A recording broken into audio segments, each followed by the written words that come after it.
आखिर कहाँ राज बसौथा में हमरो से जेठ भाई के नाम श्री सलहेश देवता, उनका से छोट के नाम मोतीराम बुढ़वा, हमर नाम लगे बाबू विदेशर। जाय में राजनीति के लाइन जाने वाला श्री सलहेश महाराज, 1200 पट्टा के अखाड़ा खिलाने वाला मोतीराम बुढ़वा।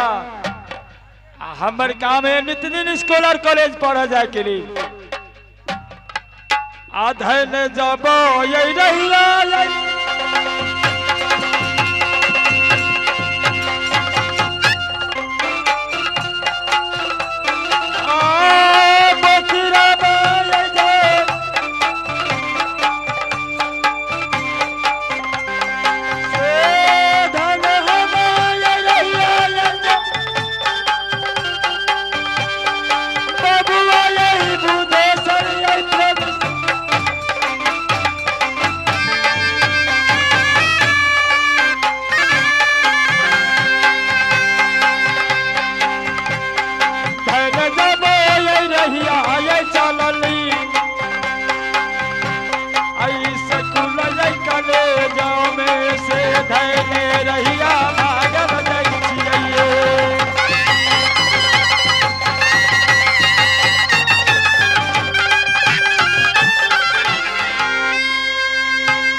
राज मोरंग में बाबूजी के नाम रजाहिन पितमाले ईश्वर ही परमात्मा बाबूजी की जांगी दूसर ने तिसर ई बाबूजी की नगर में जन्म ले लो कहा 5 बहन जैने बाबूजी दुलारे से नाम की रखी हेबली केवली दाना कुसमा और हमर बाबूजी रखलखिन दुलारे से नाम रानी फुलमंती परमात्मा जाय दिन से जला मिले का राज मोरंग में यो मास्टर साहब यो नित्य दिन पूजा करे वाली ईश्वर ए परमात्मा जब सासु दिया कहा तो राज में सुखी ससुर जी के नाम सुगल पासवान सास के नाम रानी मंदोदरी ननद के नाम रानी बन सकती देवर के नाम मोतीराम ऐसे छोट के नाम बुआ बुझी और स्वामी जी के नाम है दुनिया संसार में कोना खले यो मस्त है यो पाप से हिर जितनी ए माई दाई माई सब कह छथिन कि स्वामी के नाम लेता तो नरक में वास होता भाव सागर नदी पार कोना की हुई भी परमात्मा उमर साहब 56 करोड़ देवता से बढ़कर श्री सतवार्ता यो जात की मालिन गिना जात के दुसात के बेटा पासा लगा दी लेकिन सेहो बेमान बन गेल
छोड़ का जात के दू साथ पासा लगा दिलियो मास्टर ये तैयो बेमनमा दर्शन नहीं दी छथिन परमात्मा इस समय में अपना सुगा हिरावन की मंगा का अपना दिल के हाल सुगा हिरावन की कहा सुगा हिरावन हमरा कहता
कि मालूम पड़ेलो कि श्री श्री 108 श्री महाबजरंग बली के शुभ अवसर पर छोटका छोटका बउआ